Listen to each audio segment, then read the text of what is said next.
I'm waiting.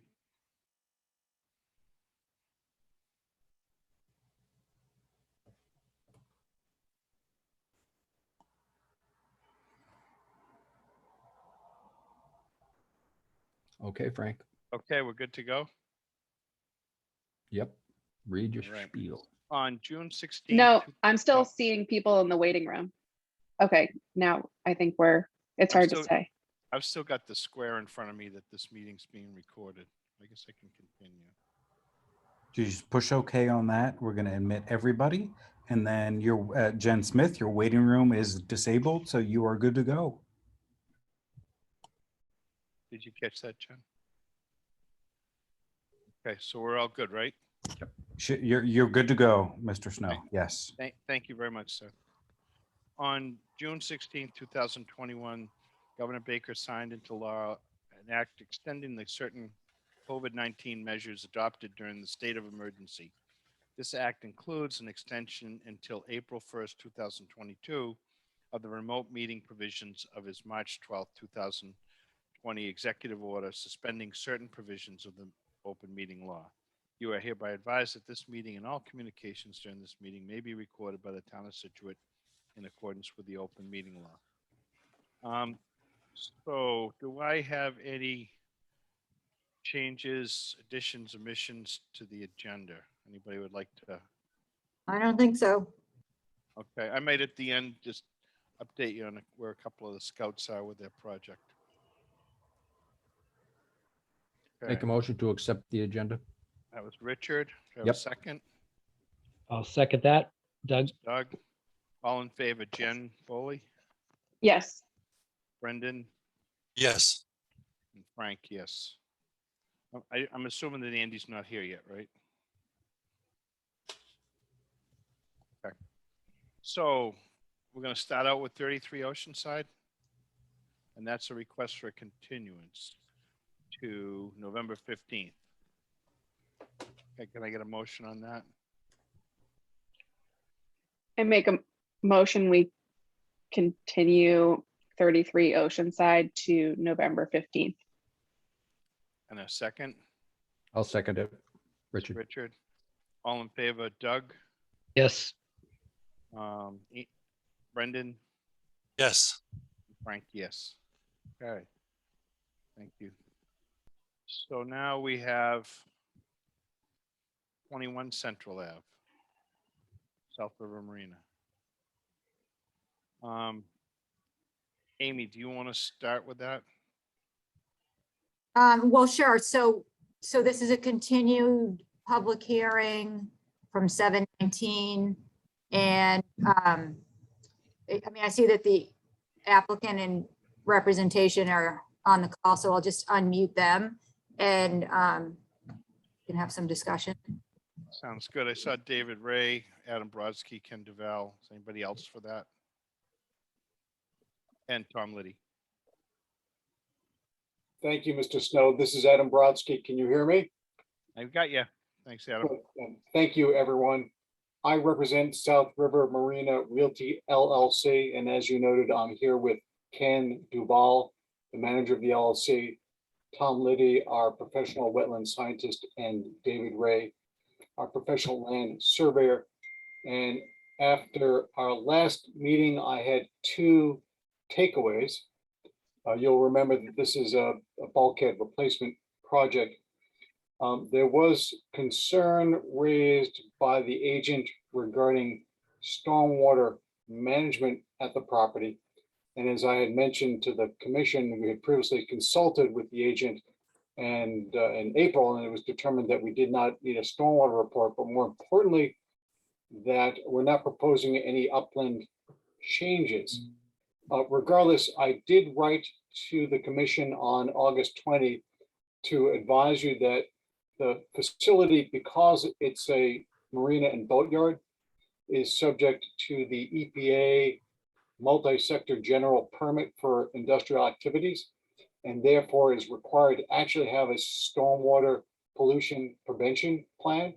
And I provided that to the commission to demonstrate that we're presently controlling stormwater at the site, nothing that we're going to do is going to change those conditions. And that is our hope that that satisfies your concerns regarding existing stormwater.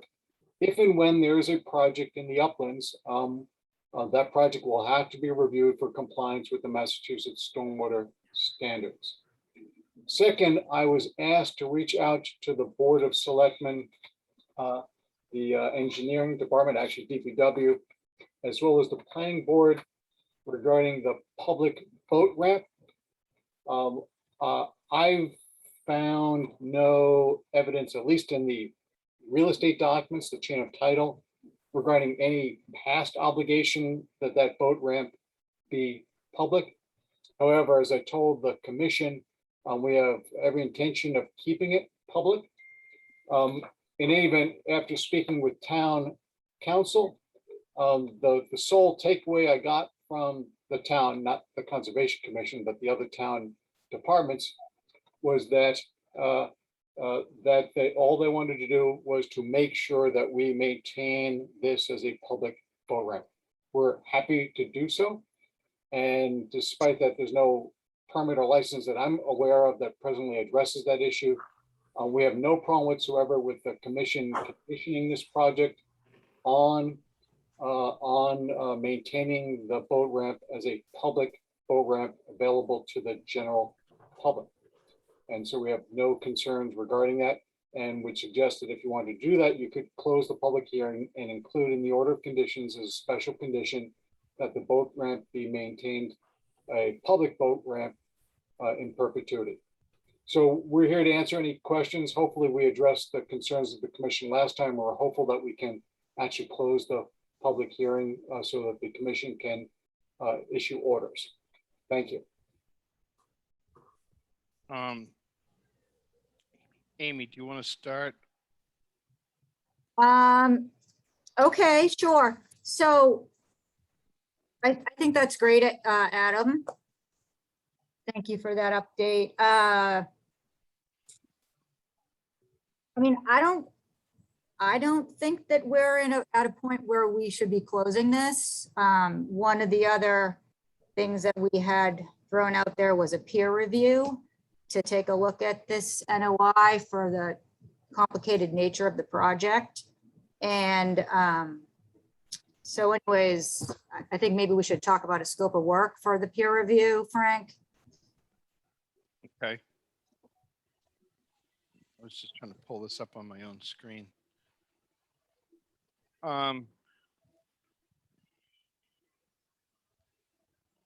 So Amy and I had a chance to discuss this briefly, Adam, before the meeting.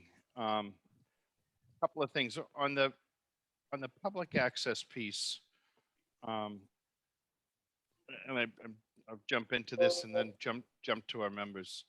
On the public access piece, I think there was some discussion with town council, and I'm not sure, was that all resolved? No. Adam's got his hand up. Is he muted?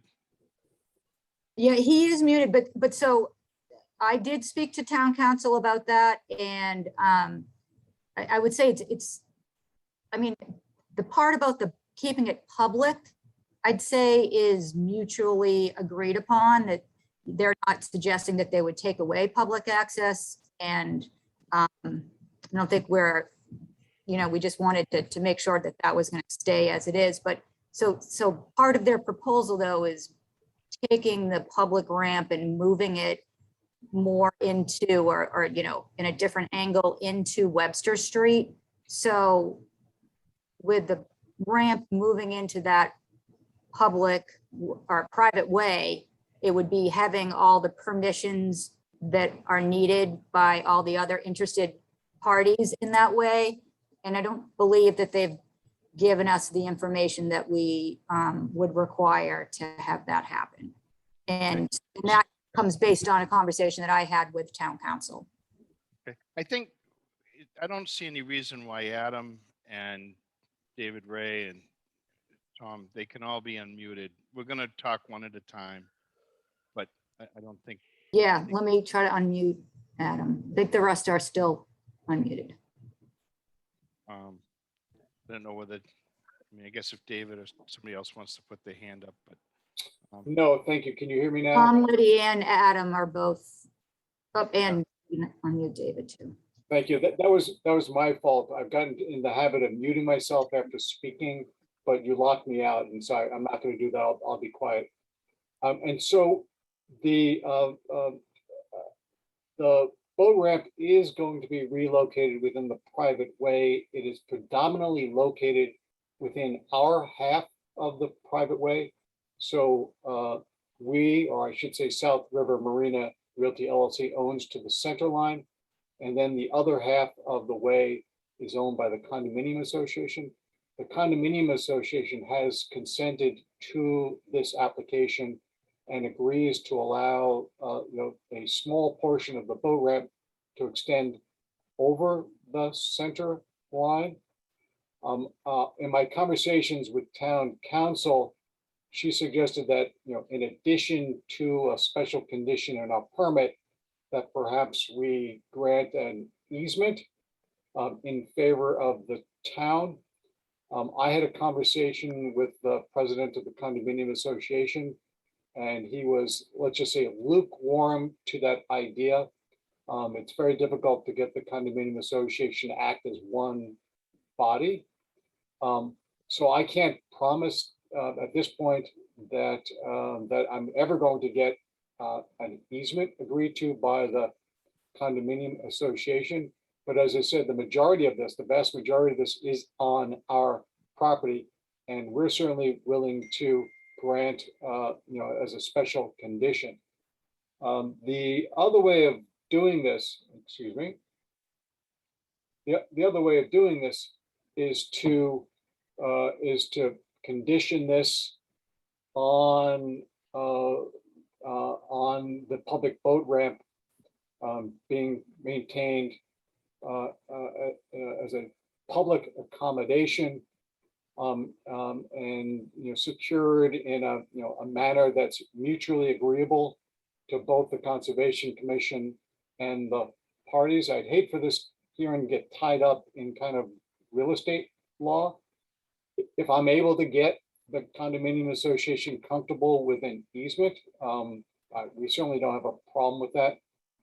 There may be another way of doing this. For example, we may be able to sort of secure the public nature of this as part of our Chapter 91 license. I'm willing to have a conversation with DEP regarding that. That would provide you with yet another form of protection. So there are a couple of ways of doing this, but fundamentally, I don't think they're wetlands issues. And I'd suggest that if you want, you could condition this on the parties providing, as I said, evidence that the boat ramp will be maintained as a public accommodation on such terms and conditions are mutually agreeable to the parties. With respect to the peer review, I'm a little bit confused because I thought Adam, can we let's go back to the access a little bit. And I just am recalling that the last time that this happened, the public access was mitigation for something. I have no knowledge of that. Well, I think that's what, well, I think that was the case, that, somebody just didn't throw that out there. That was mitigation for something in the past. And so I think we're going to be careful not to just let it go. I'm not suggesting, all I can tell you is I reviewed all of the license and permits that were available to me for our property, and I did not find any requirement. Again, but there's no dispute. We want to maintain it as public. It gets a little bit complicated, and I've suggested a couple of ways of doing it, but I think this can be conditioned to provide you with evidence of that, as I say, in a form that's mutually agreeable to the parties. The other issue I was getting to was that I thought that the commission had voted that we don't need a peer review. And so I'm a little bit confused by that. So I think we looked at that, and I believe that Amy was reaching out to try to get some peer reviews, and there was a few places, people that were either just too busy or there was a conflict. And I think I can let Amy answer that, but the work that's there is fairly substantial. And in order to drive that sheeting, there's going to have to be rocks that are moved. There's typically disturbance of the bank. I don't think there's anything in this filing dealing with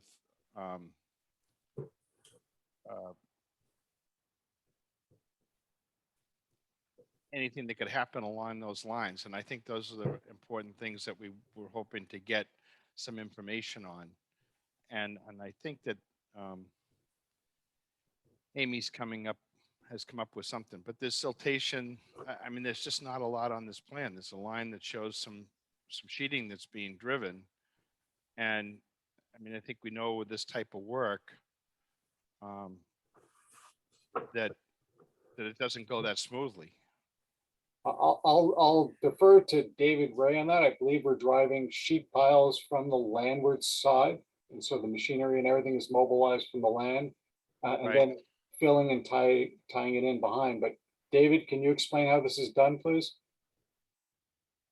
There's not a whole lot more to add to what Adam has just said. Sheet piles will be done from the shoreline, no access from the water side. And they're basically driven down to the desired depth. Our intent was, and we proposed with the locations for the sheet pile to be slightly outside of the old existing wall so that we don't have to dismantle the old wall and create all kinds of siltation issues. So that's pretty much it. But do we have much detail on that, David? I mean, all I'm seeing is a line on the plan. Well, there is a detail sheet showing the,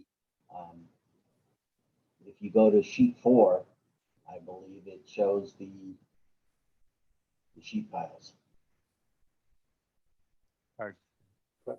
And I should show that we do have a pile supported deck, and David can explain how that would be constructed. But again, we're driving, I believe, just wooden piles. That is correct. And David, this work would also be done from the landward side, moving outward. That is correct. All the piles for the deck will be driven. They'll initially start with the closer ones and work our way out, accessing further out with the machine as we build our own deck. Okay.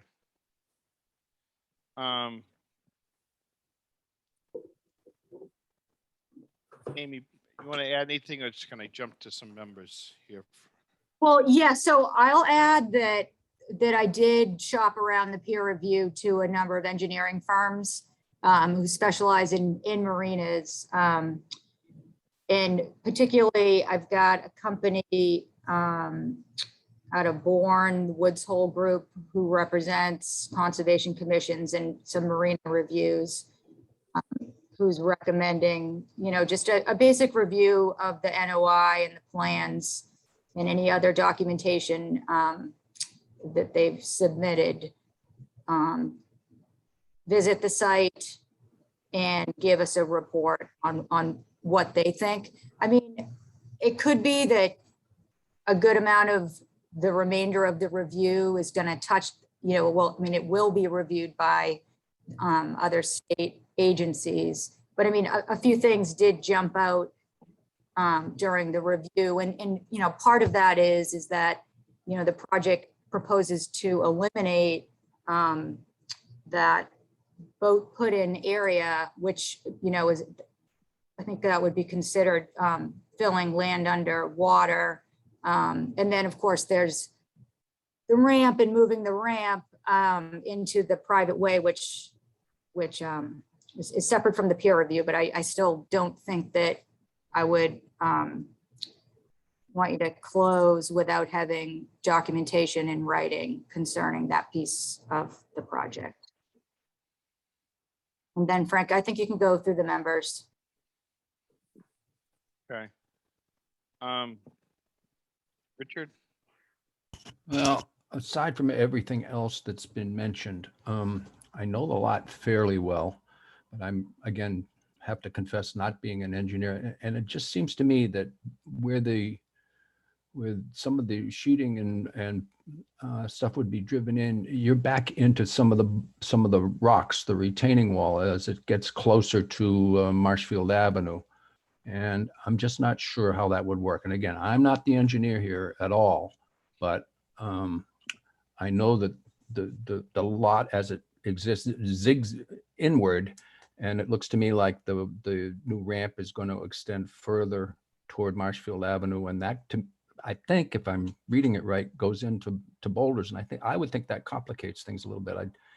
Maybe not just me, but other people need to come and be able to really visualize this. Okay. Doug? Well, I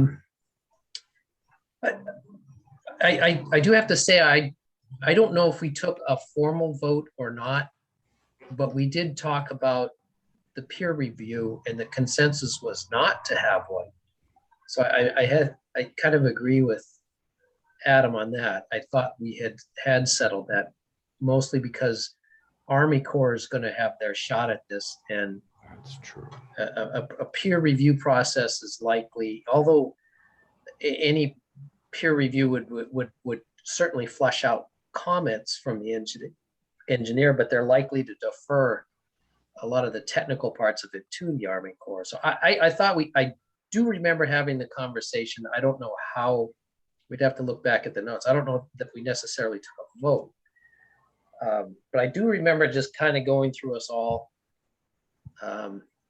about whether or not we we're going to do peer review. And I would have to agree with Adam that I thought the consensus was we weren't going to do that. Having said that,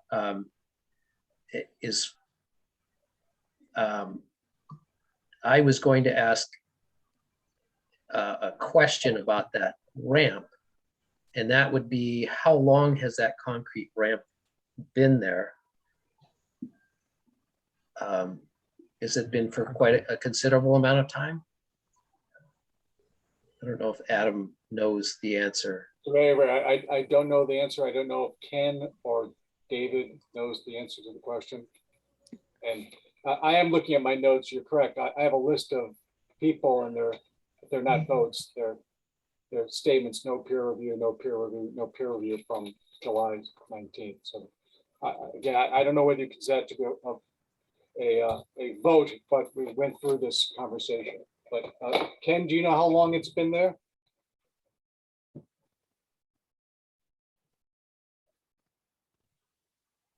I think Ken's muted.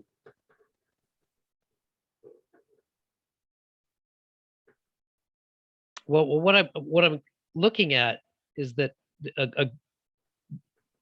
more than half of it is already into the private way. Correct. Are you moving it or building a new one? So we're building a new one and straightening it out. And the reason we're doing that, candidly, is for safer access to the water. So by straightening it out, it's easier to. It looks like it would make it easier access Absolutely than more would. difficult. Yeah, Absolutely would. And if it's been currently being used by the public, crossing over into the private, I mean, as it sits now, it is used in general by the public, correct? Correct. Again, I have no idea how this happened, but yes, I think for some period of time, and I don't know whether it's 10, 20, or 30 years, the public has used this ramp. Doug, I can answer to a certain extent. I don't know how long, but I know it's at least 30 years just from being here. So would there be some prescriptive use in that by the public as it sits? Probably not, because I'm assuming that it was permissive use. Obviously, if it would be adverse against the interests of the property owner, then potentially there could be prescriptive use. But I believe that people have been allowed to use it, so I don't think that's the case. Okay. Um, me personally, I can't see, since it's already in the private way and the bigger part of it is in the private way. I guess I'm having trouble understanding what difficulty from a legal perspective it would be by straightening it out. So, If it's, we don't, if it's under the same pretext that it already is now, pretense that there's a permissive use and or perspective if it came to that.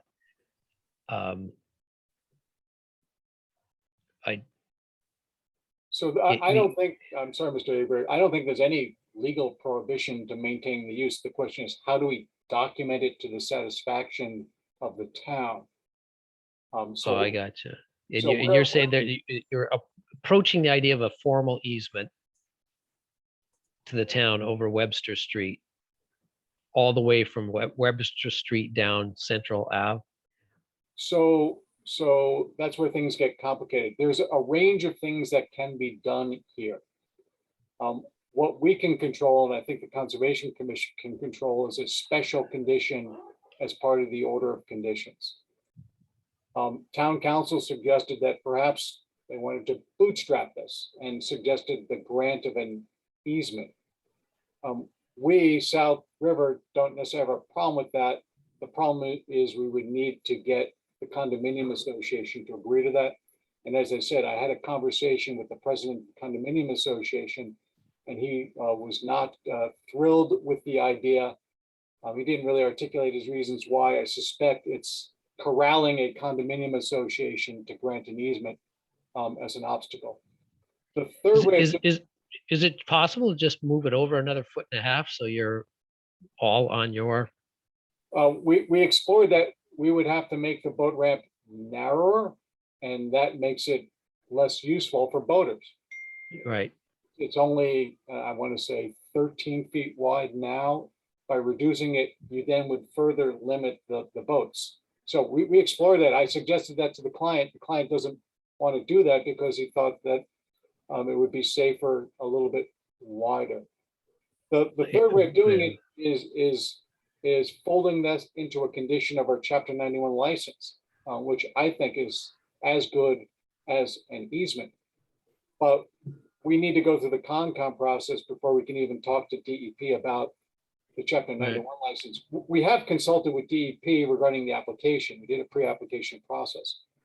As I said, I think the way to deal with the issue is put a special condition in that requires public access to be documented via an instrument that's mutually agreeable to the parties, and we'll work with town council to make sure that we've got reasonable assurances for the commission, and you guys get to approve the final whatever it's going to be. Again, Sure. we don't really care, but some of these have obstacles that we may not be able to overcome, and I don't want to overpromise here. So, for example, if you're happy with a special condition, great, that's easy. If we can do it with a Chapter 91 license and DEP is willing to do it, great, you're protected. I think you're protected no matter what. It's really the degree of protection you're looking for.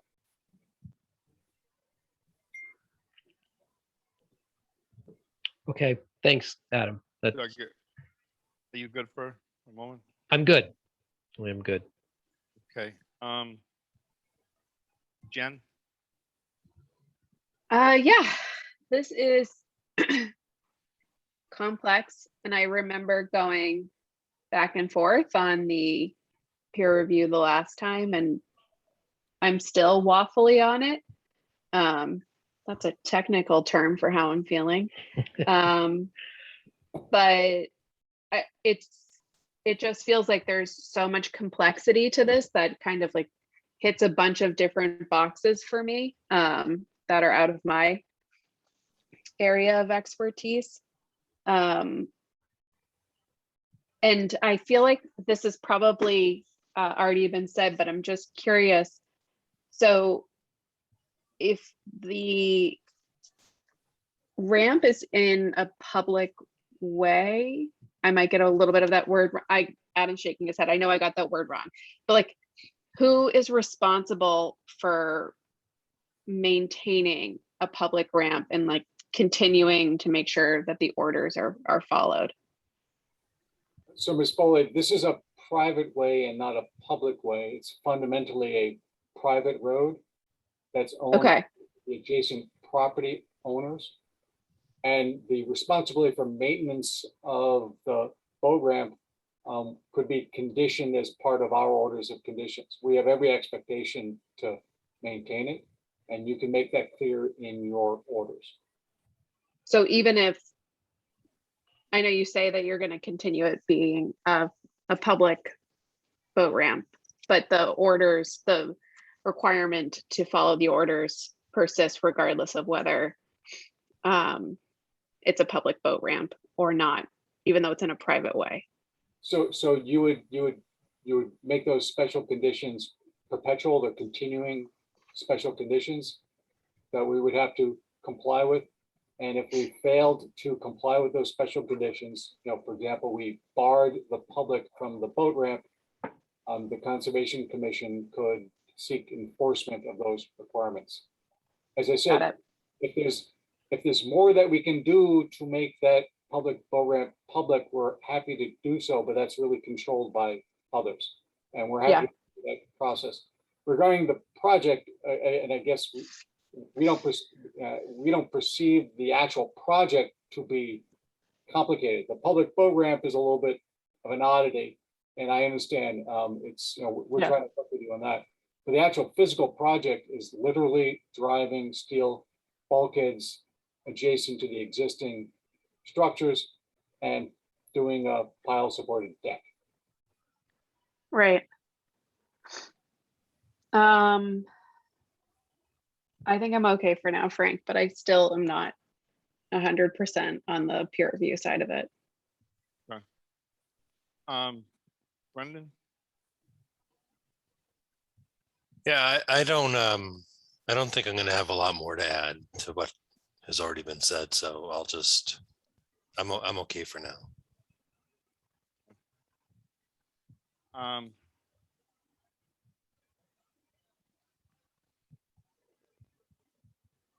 Let me gather my thoughts for a minute here. Amy, do you want to add to what's been discussed so far? Well, I guess I'll reiterate that we do not have currently written permission for them from the interested with interest in Webster Street. We do not have permission from all of the necessary parties to move the ramp, which it would be a requirement for the notice of intent. And I mean, just based on conversations with town council, I think that it would be appropriate for possibly Adam, myself, and town council to get together on what would be the solution. Which is what are the documents that would be demonstrating this? And I think it's just as simple as, you know, identifying all the parties who actually do have the interest in Webster Street and having that in writing to document. And so I think that like Adam says, it gets kind of more complicated in legal, which I believe I brought up in July. It's that there's a legal aspect of it. So I put that in that department. And then there's the more technical scientific aspect of it. And that would be the part that involves filling boat launch area. And so that's a resource area, right? So that's, you know, you're impacting land, water, all these other licenses. So I do agree that we're not the last stop here, but I do think that this is a place where the town has opportunity to make sure that this is thoroughly and adequately reviewed before you set orders, just to make sure that we're not missing something. Frank? So, Mr. Snow, I just remind the commission, we submitted a letter of authorization from the condominium association because we knew that we needed their authorization to submit the notice of intent because of the boat ramp. So you do have that written authorization in the file. And I'm more than happy to meet with the agent and town council again. But I'd suggest that, I mean, we don't, again, I'll leave to you whether you think that you need a peer review.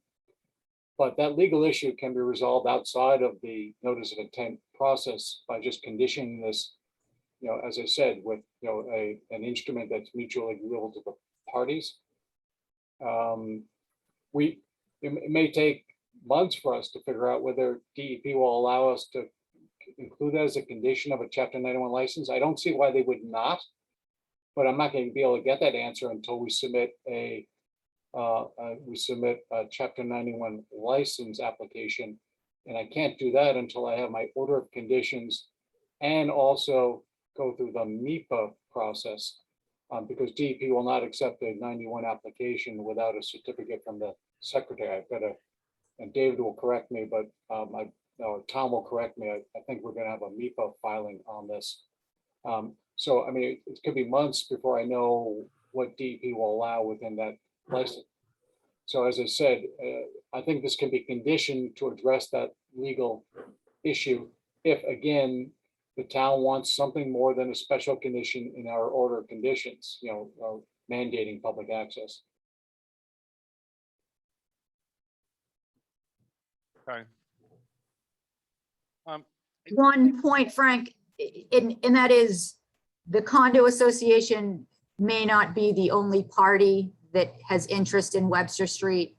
For instance, there are others clearly labeled on the plan in addition to the condo. Like I think Russell is, or it's got that corner piece. I mean, so there are other interested parties. I think like Adam said, it could be just a matter of, you know, title search or whatever, and trying to, in demonstrating who's got the rights to that way and just making sure that everybody is bought into it with written permission. And then just as a question, what is it again that triggers this to MEPA, Adam? I don't know, and I'm going to defer this to Tom, but I think we're confusing issues.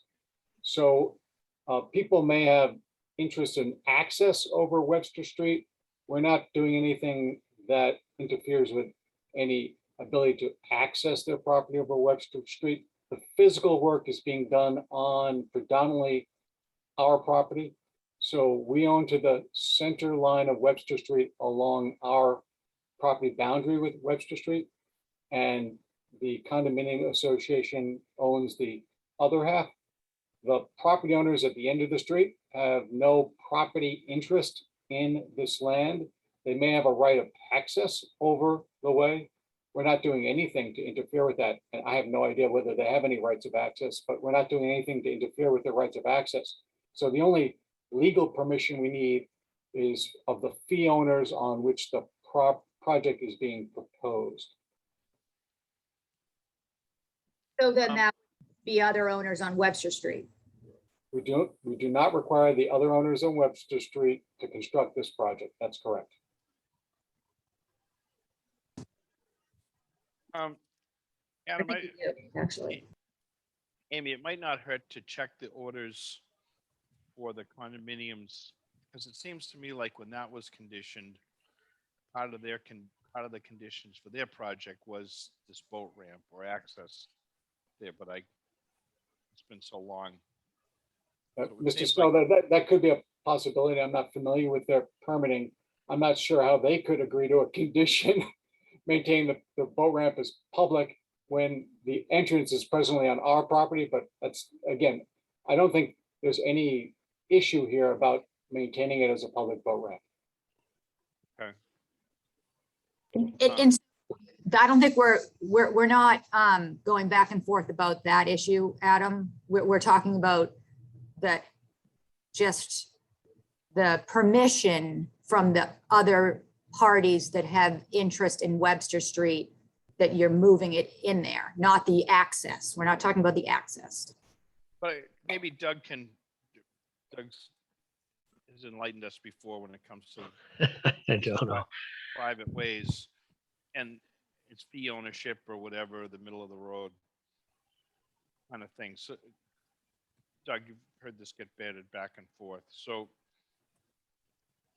What Well, would- I guess I'm looking at an existing structure. It's not a new, not a new construction. I mean, whatever access is being granted in the relocation of the dock is no different than what's already been there. As a matter of fact, the way I look at this is that the entrance to that ramp right now by the public crosses private land, which it does in the private way as well. But the world is a little bit different in when it comes to right of access, as because other interested parties do have access down Webster Street where they actually don't on the private property itself. So to me, this is an improvement to move that ramp. It makes it look like it's more accessible for the people to use it. And if this was to change hands, you could have a new owner perhaps saying, I don't want this concrete thing on my private property, and remove it. They could at least remove that portion. There's nothing, whereas, out in the street, I think it becomes a little bit more complicated if there is an order in a legal document that requires them to maintain that as public access, which I don't know if that exists now. Obviously, I have no knowledge of the history of that boat ramp to begin with. But people used to just do things because it was, hey, we want to get to the water and here's a boat ramp and we're going to put it in and whatever. So I have no idea how that originally got constructed and if there was a notice of intent that has any outstanding orders on it. But I guess I look at this as if, we're the Conservation Commission, but we're, all of a sudden have an opportunity here to add some legal language to an existing boat ramp that would at least require the owners of the marina to maintain that as a public access. And if that doesn't exist now, then to me, it's an improvement. Without further legal action, I suppose the public could sue, if he tried to put a gate across that and not let people go on it anymore. But I guess that's where I fall out on it, because if this was brand new construction, I would understand looking at this a little bit differently and probably would well, it's not that we are the ones permitting that necessarily, but this is an existing situation and they're working in. I look at this similar to other things that they're going to make this better, not worse. So I guess that's how I kind of fall out on the whole thing. I don't see where he's by straightening this out is going to cause more legal repercussions than what's already there. That's the way I would see it, because the tip of that already crosses over the center line. So part of that dock is already on the condominium's property. So this isn't making that situation any worse. It's just kind of straightening it out. In the bulk of the additional material that's going to be within Webster Street falls within the private property, which Adam's correct, it goes to the center line of Webster Street. So I get what Amy's driving at, is she's like, getting permission from anybody that may have interest in Webster Street. I don't know if that's a task that is possibly even achieved. I don't know how you do that because it would extend beyond Webster Street. Because when you say public, that means like the public can go drive down there and use that ramp. So that's a really big, wide swath of interests accessing down Webster Street. I don't know that you could get that. Well, So again, I guess where I fall out on, I think it's a good project like that. If it was possible to move it that other 1.5 feet, that would end the discussion, I think. And maybe you could cut back on the revetment to make that happen if you had to. But again, that could possibly be added in the order, that either they come up with a mutual agreed upon legal document that gives them permission from both parties. But if the condominium decided not to do that, the alternative would be is to push back that revetment until you can get the whole thing on private property without changing the width, because I understand that you make it too narrow, then it's not a good ramp to use. Can I ask a question, Adam, or was it David? The current concrete ramp, is that a function of the marina? Do they use that now as part of their business?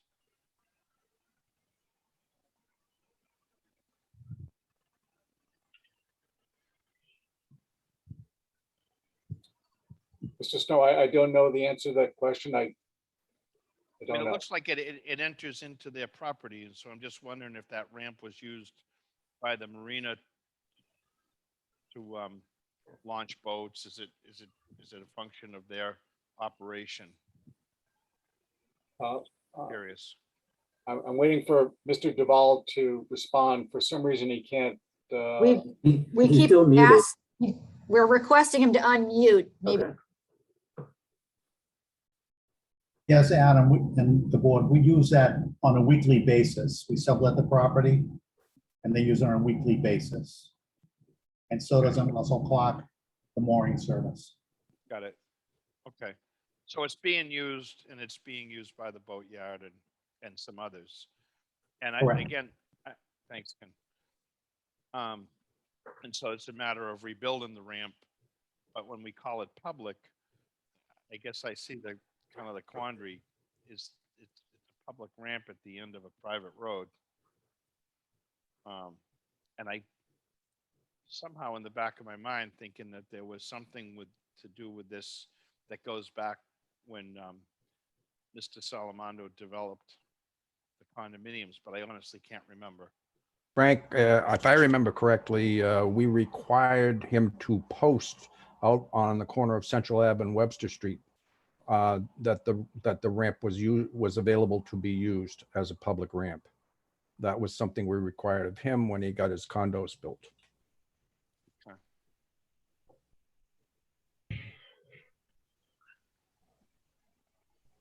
I guess that still kind of raises the question. Yeah, same question. Right. I mean, the point being is that Mr. Salamando would have no ability to bind the marina to that agreement Right. with, a good portion of that on the marina's property. Whereas Yeah. our solution now actually fixes that problem. All right. Well, I'm not trying to put another problem on you, but I'm just trying to remember how that kind of shook out.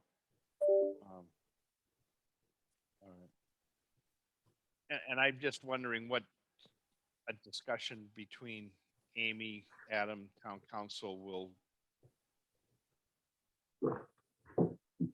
produce. So, Mr. Snow, again, I'm happy to talk to him, but I know what the issues are. So I know what you can do. As I said, I've asked the condominium association about an easement. I did not get warm and fuzzy feelings from that conversation, so I think that's going to be an uphill battle. And as I've said, we're happy to talk to DEP about this as part of a condition of our Chapter 91 license. But that conversation is not going to happen for a period of weeks, if not months. Okay. So we have that issue, and then we have the issue of a peer review. And I'm remembering a back and forth about whether a peer review may or may not be needed. And I recall what Doug said, that there was discussion that there would be multiple entities reviewing this. My concern is that the commission's concerns and responsibility get addressed when we condition this project. And I'm still seeing some pieces that I have concerns about when it comes to doing this type of work. And I recall other revetments and whatnot being constructed and people hitting rocks and then having to bring in an excavator and dig, and then there's siltation and booms and all that sort of stuff. And I'm not seeing that sort of stuff addressed. So I'm just wondering, how does that, where does that get addressed? Does that get addressed by DEP? Does it get addressed by Army Corps? I'd like to kind of get an answer to that one. It's a fairly aggressive and substantial project. I don't know if Tom Liddy can address those issues. So, I mean, I can only describe it similarly to how David described it. It was, it's pile driving from the landward edge. This all occurs within coastal beach, which is, all of this is landward of the mean low water line. So it's not in, the tide comes up to the existing seawall. But once you drive the piles, I wouldn't expect much water to be going through there. We can corner off the work area, so there's no siltation issues or turbidity issues with the current there. This will be, I know I think we've already mentioned this, but we do need a 91, an Army Corps license. This triggers an E&F because we have a state permit, 2 permits, the 401 water quality certificate and a 91 license. And we're altering coastal bank, as well as this river is designated an ORW, outstanding resource water. So those are our E&F threshold that gets triggered. So, I would just reiterate that this is getting looked at by a number of different agencies in different processes. And if anything changes, in those later permitting processes, we would still have to come back to this commission to either submit a new plan with the changes or potentially amend the order conditions. But we can't get to that point until we get through here, this process. I mean, I understand how sheeting is installed. And I understand that the machinery is largely on land.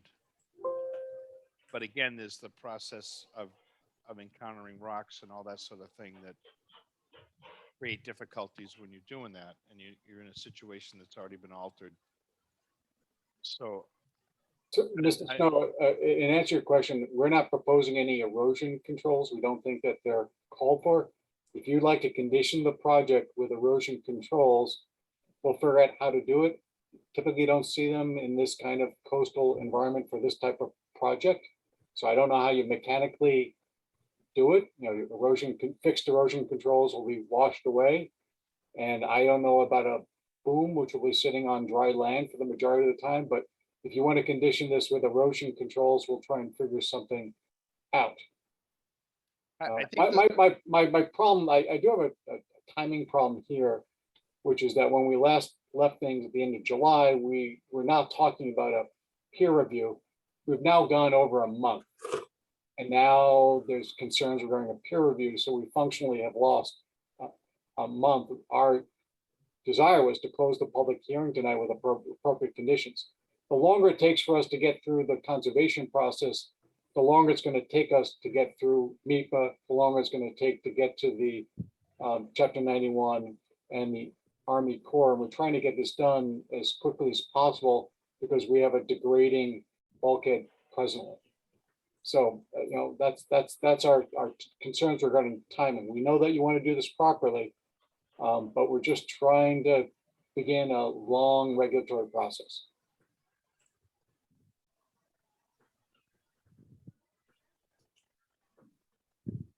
and I'm not an expert, Adam, on how this comes together, but I have seen it a number of times in our own harbor. People have undertaken these projects and then had difficulty and seen issues with turbidity or siltation then someone's got to run around and get a boom. I mean, there should be a piece in this thing that deals with that. It is a piece that I see missing, and I'm just wondering if I'm missing anything else. And it's not my field. So we're happy to, as a condition of the orders, to stage emergency booming on the land in the event that there is a problem with turbidity. We're happy to do that. Amy, What's the difference between an emergency boom and a regular boom? Like, why wouldn't we just use it? Because they really can't put anything out there on a regular basis. The way they Oh, drive, okay, got it. it's not like you're up on Yeah. dry land where you can stake it out with Yeah. silt fences and whatnot. They're in the water, so they try to work the tides and a number of different things to get Wouldn't that this done. also be something that a peer review would kind of highlight? Well, I think the discussion that we had, Jen, back in July was whether that was necessary or not, given the Yeah. other commissions and whatnot that will review this. When we do docs and peers, we don't typically get a peer review because we know Yeah. that it's going to go to Army Corps and a Chapter 91 license. Right, and I should note that as part of the MEPA process, we are going to be consulting Division of Marine Fisheries, and they're going to have very specific recommendations as to what we should be doing. And those are typically then incorporated into the Secretary's certificate and typically adopted by DEP in connection with the Chapter 91 license. Frank, I kind of agree with what Doug said, that there are so many places that have to go through this that perhaps a peer review isn't going to be necessary with all the other groups that have to go through and permit this. Okay. Amy, do you want to add anything?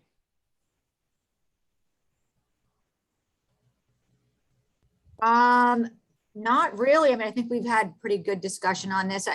I would still say that you don't have the permission, the written permission that you need, and that a consultation with town council and attorney Brodsky would probably be a good idea before you close, just to make sure you're not missing anything on that end. And obviously it's up to you on a peer review. I do definitely, think this is a pretty big project that's complicated. But I do agree that it's going to get touched by different agencies. I think Frankie should ask if there are butters on this call. And otherwise, I think probably, you're in the home stretch. I believe, I just want to remind you that, I recall that when they opened, meaning the team, the applicant, it came forward to you that this isn't a one meeting or two meeting type of a hearing. This is a complicated project, which is going to, take a little bit to digest, and maybe you don't catch everything the first time you look at it because there's a lot going on. Now, I just, I'm concerned about the level of detail or lack thereof, and also about the written permission in Webster Street. I do think that at the end of the day, though, this certainly could be conditioned. So, and I do remember those comments as well, Amy, by the applicant. Okay, do we have anybody in the audience for this? Certainly drawn enough of our attention. Amy, do you see anybody, or Jen? yeah, I don't see anybody that's raising their hands. So if anybody is here to raise your hands, I don't know.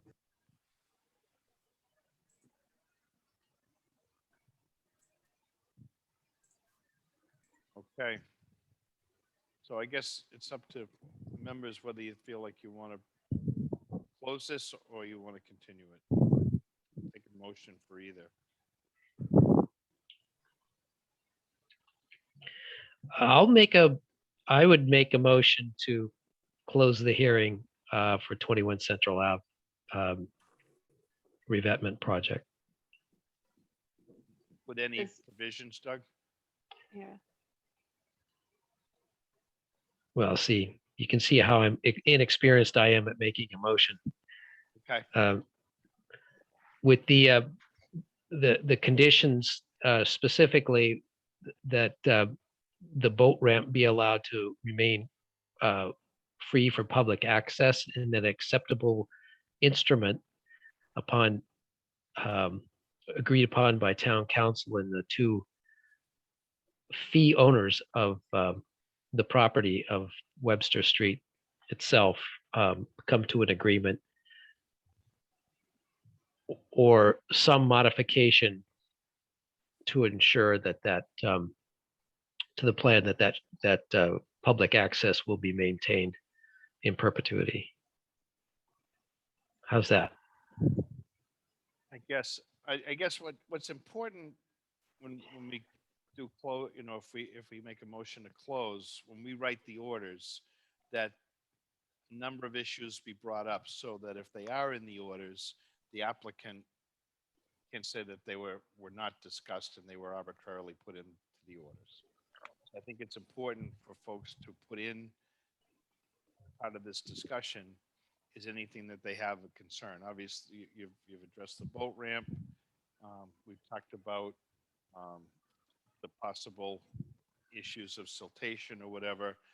The other piece that and I heard it mentioned by, maybe it was Tom or Adam, is the issue of runoff from this into the river. And it's something that I brought up at the first hearing, wondering how that's being dealt with and if there's any improvements being proposed at this time. What I heard the last time was that they were going to cut holes in the sheeting to just allow the water from the parking lot to run into the river. And that concerns me. Given some of this, I don't know that I would close. It feels like there's a larger process with Chapter 91 and all of these other agencies, but I would want this commission to feel comfortable in what is going on to those other agencies.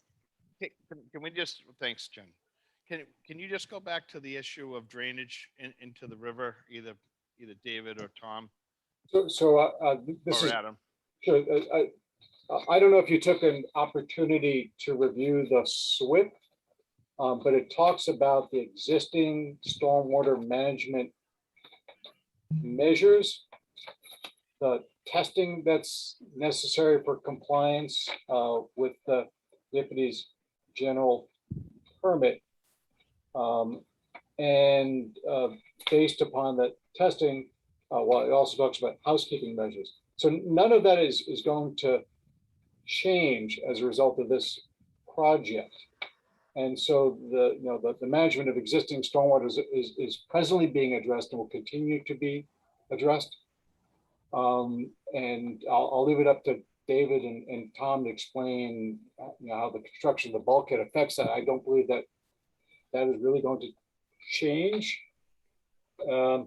And again, if your concerns are with respect to erosion controls, you could put a condition into the orders that the applicant will work with the conservation agent to implement appropriate erosion control measures and will stockpile, emergency booms on the property during construction in the event of a problem. But with that said, I'm happy to defer to David and Tom. Okay, this is David Ray with Nantasket Survey. I did misspeak at the last meeting. I talked about the fact that we could put scuppers in. That was a thought. Our intent isn't. Our preference is to have solid sheet piles and let the drainage stay on land, basically the way it is currently existing today. So where does that go, David? The runoff from this, it's primarily all paved. Where does the runoff from this parking lot go now? There are a series of catch basins in this parking lot that do drain out to there's a pipe that drains out down close to the bridge. So they're collected in the parking lot and then piped to a discharge. That is correct.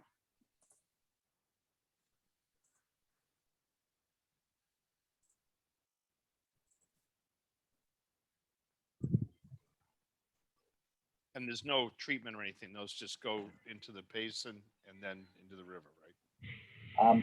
I actually at first didn't think that those catch basins were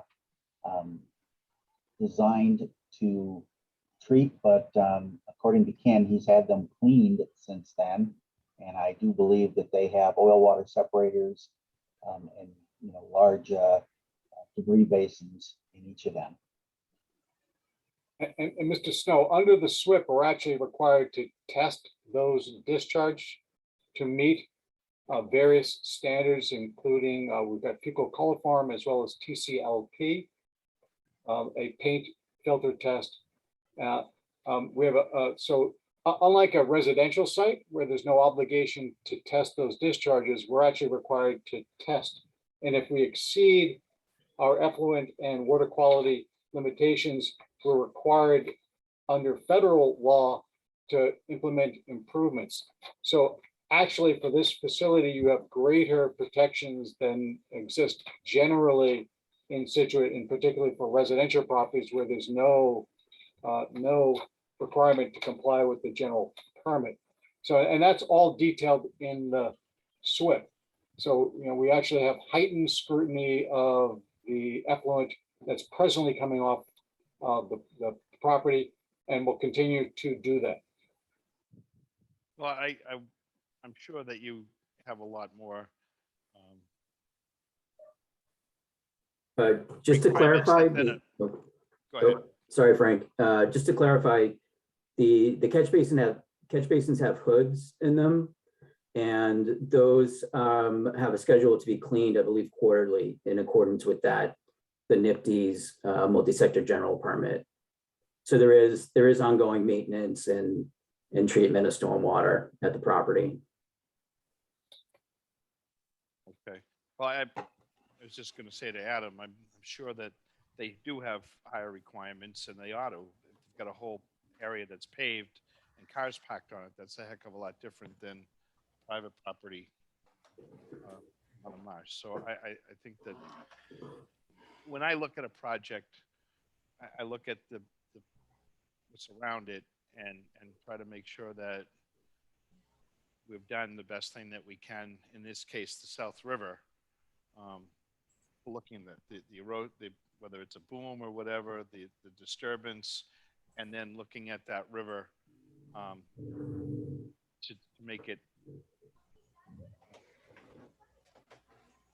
better project when it's done, as opposed to more invasive. And I think the ramp helps some of that, a good solid ramp that people aren't disturbing the marsh or the river bottom in launching the boats on a regular basis is a positive piece. Having something solid so that there isn't other things washing out along the edge is positive. I guess this dock area, the deck or platform area. Not quite sure what that benefits. That allows us to provide handicap access to the float systems. You may remember that's why it's configured that way, so we get the pitch of the ramp to the floats, so it meets ADA standards. Super. So there's a positive, and I guess the last one for me is knowing that runoff from the site is dealt with properly. Yes. No, we understand those concerns, and I guess the point is, I'm going to guess that there are any number of paved parking areas adjacent to Scituate Harbor that don't have a SWIP and aren't subject to NIPD's and may belong to the town of Scituate, but in this particular instance, again, it's a site because of its boatyard activities is subject to federal environmental protections. And I won't say that we don't wrestle with the town of Scituate either. So I think given go ahead. given all that, I I would still make a motion to continue until we have the private way stuff sorted out. All right, so do we have two motions? We have a motion from Doug to close and a motion from Jen to continue. I guess we should vote one first. So Doug made a motion to close. Do I have a second? Well, but his was closed with asterisk, asterisk, asterisk, asterisk, which you might have to repeat again. I do. I don't know. Well, I think Well, with all the discussion, the conditions that reflect the discussion that we've had this evening. There you go. There we go. okay. So do we have a second for Doug's motion to close? It's either Brendan or Richard.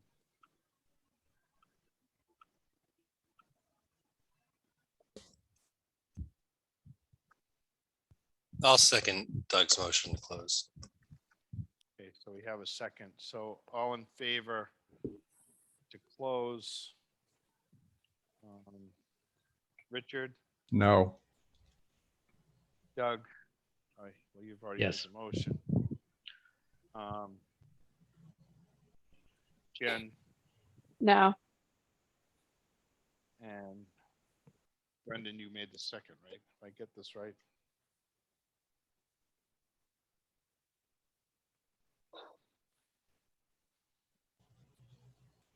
And what would be the goal in continuing this for one more meeting or for a length of time?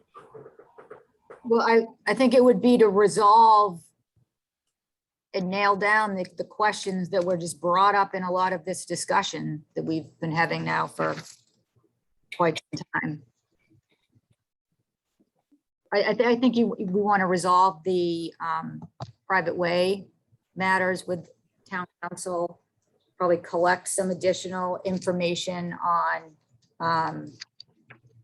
siltation that was offered up and concerns that were raised.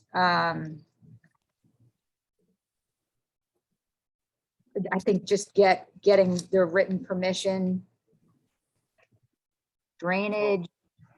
Yeah, I think that was it. I mean, it sounds like you're passing on a peer review. I mean, I don't know if you want to bat that around still or not, but I mean, that was based on the first meeting. All right, so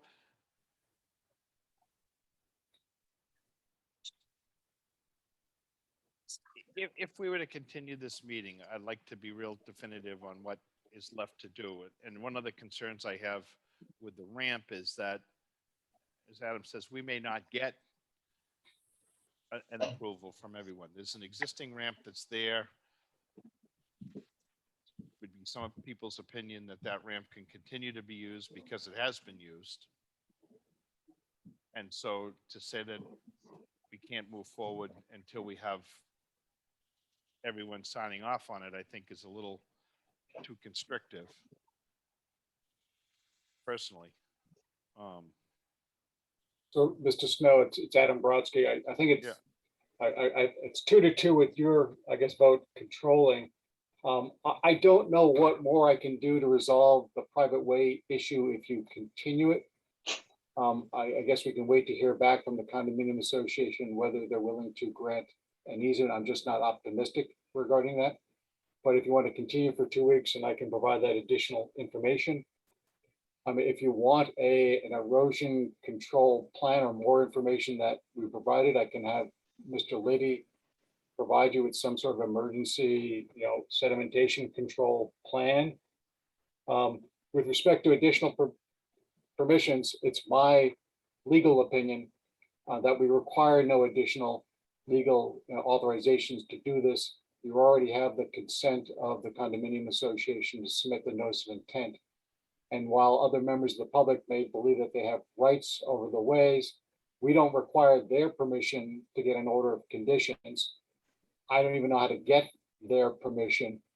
But we're not interfering with whatever access rights they have over that. I think that's a complete red herring and a distraction. But if you want me to have another conversation with town council, another conversation with the condo association, I'm happy to do so. And I guess we could provide you with some more erosion control information, but that's all I can do. Frank, I think that I should definitely be involved in the conversation with town council. To just make sure, if it's as easy as Adam's saying it is, then my lights just went dark in my office. Anyways, then hopefully it'll be a 10-minute conversation. And maybe this is just something we can condition. And then the additional information, I think would be good that we've discussed. Okay, so is all that, can we pull that together by the next meeting? Mr. Snow, when is your next meeting, please? Jen, what's there? Our next available meeting is Oh, October No. 6th. wait a minute. Four. Why, I Sorry, mean, four. if we've got all these things hammered out, why Hmm. can't we just do this at the next meeting? Because it's really full. But it seems like we're,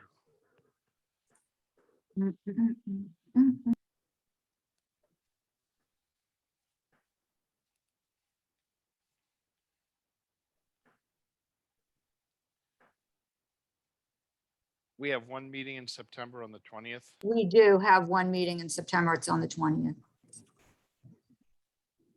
So, Mr. Snow, I have two things to report in. We will report in our conversation with the agent and town council as to the mechanism for public access. And we will provide you 1 week prior to September 20. I'm posing on Tom, an emergency erosion control plan. I don't think this takes more than 5 minutes. I'd agree with that. The only other thing I'd like to add to that, if you could just give us a little bit more detail on what's there for the drainage and whatnot. I mean, I've heard Tom say that there's some hoods and things, but I think it would be good for us to know that as well. And how that discharges. Okay. Yeah, I think it's spelled out in the project plans and the SWIP, but we can provide you with a drainage narrative.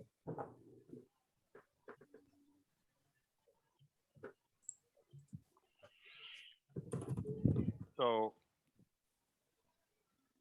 let's take a motion to ask again. How about a motion to continue this to September 20th?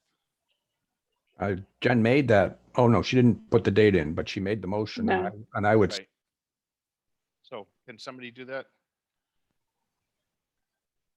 I make a motion that we continue this until September 20th. And I need a second. I'll second it, Frank. So that's Richard. Yep. All in favor? Doug? I already made a motion to close. Can I- Did, but it didn't have traction. Well, yeah, okay. So yeah. So yeah, I'll say yes then. Okay. Brendan Yeah. and Frank, yes. Okay. Thank you. 8 Newell Street. We have a request to continue 8 Newell Street to October 18th. Is there anybody on for this one?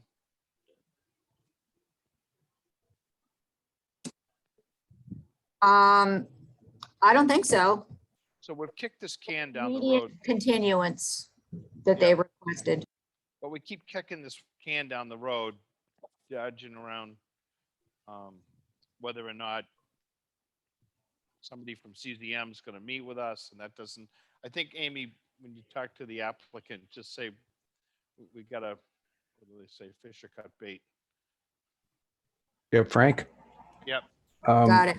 We had a loose discussion bringing up the question of how long we allow things to be kicked down the road, as you put it. I cannot vote on this. I'm recused on this particular one, but it's not the only one that this has come up. And I think at some point we really need to have more than a kick down the road. We have to Sure. figure out a way to keep things moving along a little bit.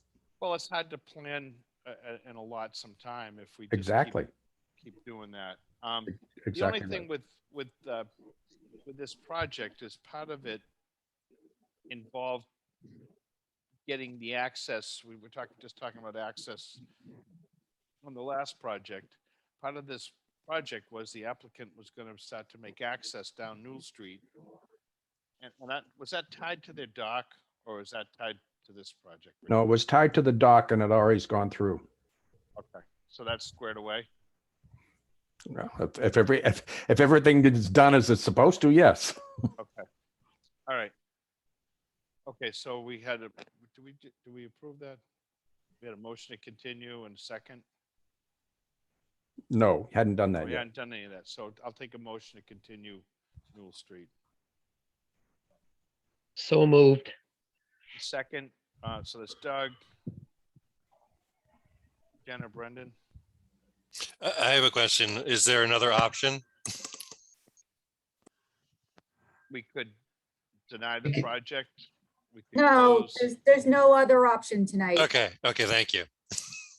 So I'll with that- second it.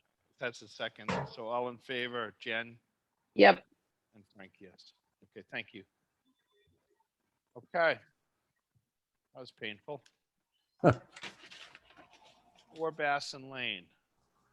Oh, wait a minute. Is that the next one? Yep. And Yep. so we're going to read it and then Right. it's going to immediately continue without discussion.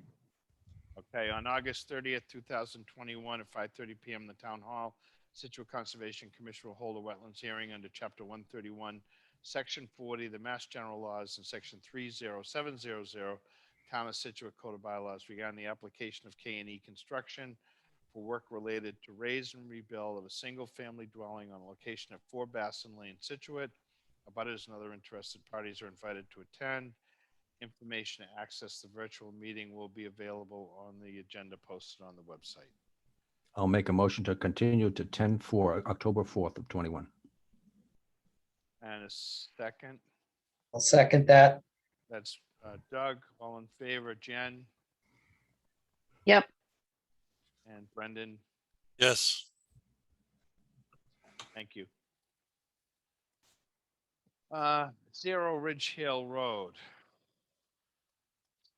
On August 30th, 2021, at 5:30 PM, the Town Hall, Scituate Conservation Commission will hold a wetlands hearing under Chapter 131, Section 40 of the Mass General Laws and Section 30700, Town of Scituate Code of Bylaws regarding the application of Kevin Donahue for work related to the construction of a new single-family dwelling on a location at 0 Ridge Hill Road, Scituate. Abutters and other interested parties are invited to attend. Information to access the virtual meeting will be available on the agenda posted on the website. So that's Morse Engineering. It's like we've got Greg on tonight. Good evening, Mr. Morse. Good evening. Hi, Greg. Hi. As was just read into the record, this is a notice of intent for a new single-family home located at 0 Ridge Hill Road. Representing the property owner, Kevin Donahue, who is the applicant for this project. Looking at the plan here, the property line is the black line that's boulder around the property. It's approximately half an acre in size. Ridge Hill Road is located at the bottom of the page. You'll see highlighted in blue is a bordering vegetated wetland. The bordering vegetated wetland was delineated by Brad Holmes, professional wetland scientist. And off of that in red is the 50-foot buffer zone, and in green, the 100-foot buffer zone. Access to this property is actually off of a private road known as Coombs Lane, which is at the top of the page here. So access would be over the existing Coombs Lane roadway. to a new 3-bedroom, single-family home. You see the depiction of the single-family home there, kind of centrally located on the lot.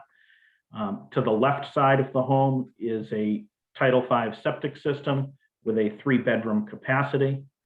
The home would have a 2-car garage accessed on the right-hand side of the house out to Coombs Lane, as well as utility services, water and electrical services. A portion of this lot has already been cleared. It's maintained as lawn area. Approximately half of the house location in the septic system area are existing lawn associated with the abutting property at 68 Kent Street. What we've proposed is we've proposed the home outside the 50-foot buffer zone. However, we are proposing a very small area within inside the 50-foot buffer, approximately 380 square feet of which would be disturbed or replaced with lawn surface. To offset that, we would propose a mitigation area at a 1.5 to 1 ratio. We would remove approximately 570 square feet of existing lawn within the 50-foot buffer that already exists at the site and revegetate that with appropriate plantings. Around the project, around the limit of work, is an erosion control barrier to hold in any sediment. DEP had no comments on this. I'd turn it over to you. Doug? You want Amy first? Oh, yeah. I forgot about that, Richard. Thank you. See, I did that last time. Well, Okay, so, I mean, I guess that, yeah, as you can see, it's pretty tight.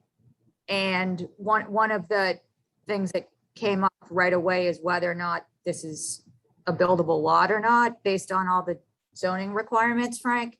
And so anyways, Greg and I are meeting with building commissioner tomorrow, but based on what was submitted with the NOI, it was hard to determine that they actually have the ability to do this, to actually build a house here. So, I mean, but putting that major thing just aside, comments would include, you know, that it doesn't appear to meet your bylaw because of the disturbance, you know, in the 50. It's a pretty aggressive project. And that's if, you know, I think we would definitely want to see, you know, whether or not could we want to confirm whether these boundaries are accurate and, you know, accurately described and depicted, flagged.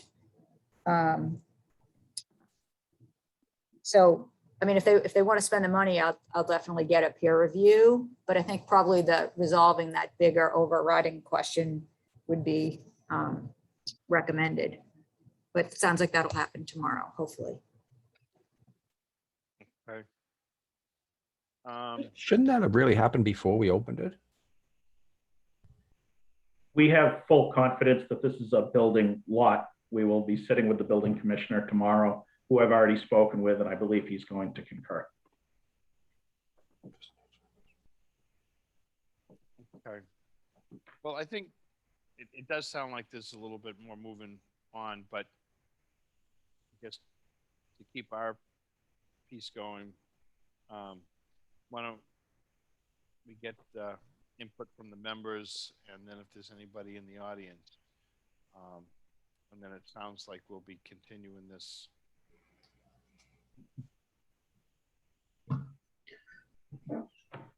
And a peer review. So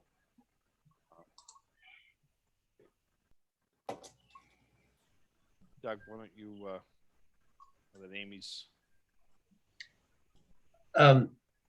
Okay, so is this a raise and rebuild? I'm trying to get clarification on that because I thought the agenda said it was a raise and rebuild, but I don't see an existing house footprint on there. What's a new build?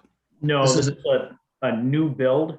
The lot itself has been unimproved. There were no structures on it, but a significant portion of the lot has been developed essentially as lawn area associated with the house next door. But this lot is a vacant lot, structure-wise. So So it's an entirely new build of a house, retaining wall and septic system, all within the 100. Correct. I can see clearly there's no other place to put it and meet setbacks. Is the setback coming off of Combs Lane, is that a rear yard, Greg, or is that a? We're treating it as a front yard setback with a 30-foot setback.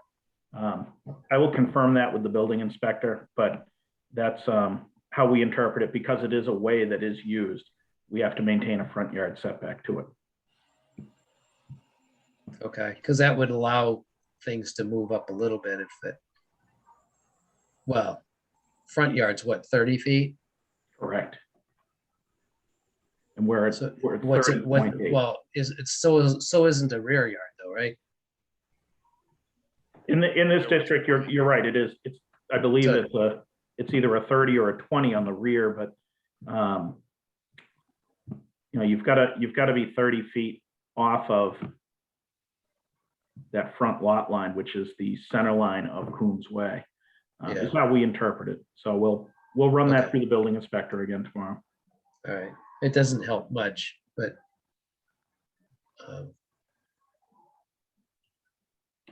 so yeah, so you've got less than the acquired. Do you have enough uplands? Is this in 20,000 square foot zone? There's 20,000 square feet is the requirement. This lot has 20,800 square feet of upland area associated with it. Okay. Well, I can see this is going to be complicated, so I don't want to. Yeah, it's all brand new build within the 100, which I know that's probably not something has generally been approved. I haven't been here that long, but certainly not in my time. And it's going to probably continue tonight. So I don't want to waste a bunch of time asking repetitive questions. So I'm good with that. Okay. Jen, Nothing new. I'm good. Brendan, Good for now. Richard? Same as Doug said, it would all be repetitive. Yeah. Okay.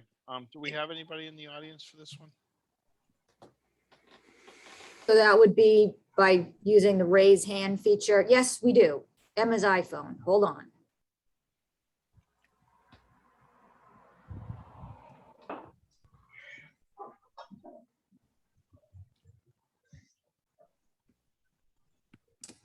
Emma, you're on. So just, She's you want to hold state on. anybody that's going to speak to this after they've been acknowledged and allowed in, unmuted, you need to state your name and address, and we want to keep the comments to a minimum and prefer not to have repetitive comments. Thank you. So if Emma, Yeah, you know what? I don't know if it's a technical thing, but she had a question and having issues having her iPhone on mute.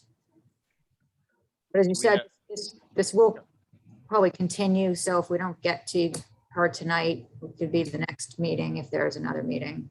do we have anybody else that's on for this?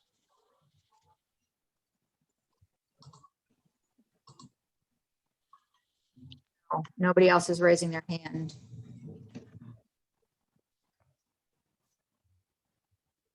Okay. Well, let's just say we're going to continue this, so hopefully we can work out the wrinkle. Maybe she can contact Jen at our office and figure out what the hang-up was.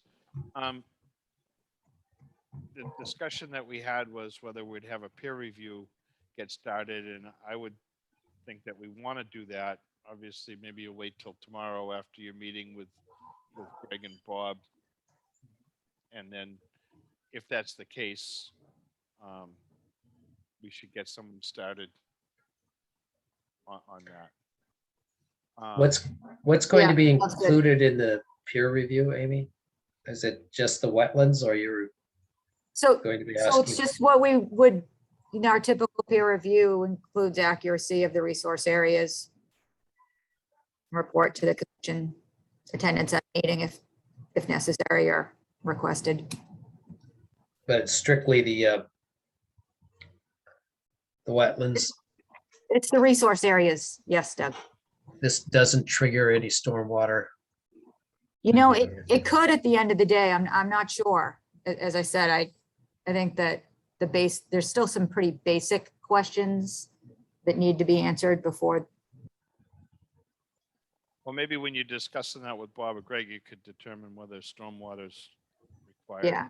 And then, Greg, I think Doug raised kind of an important question. And I guess one of them that should this be a buildable or determined to be a buildable lot by the building department or the zoning officer, then it's going to come back to us. And you're right on that 50, and you're all within 100. We've had discussions with other people about moving closer to the property line. They've been able to go before the ZBA and get some relief to move that structure further away from the 50. And I think that that's something that ought to be tossed about at the same time to see whether or not, I mean, when you try to work this close to that, I realize there's a lawn there, but you're in the 100. There's no offer at this point, I don't see, of any mitigation. So I recognize that we would have to provide mitigation. Obviously, there's, like you said, there's existing lawn inside the 50-foot buffer zone at this site. What we would propose is the additional clearing inside the 50-foot buffer. It's no closer than what exists today.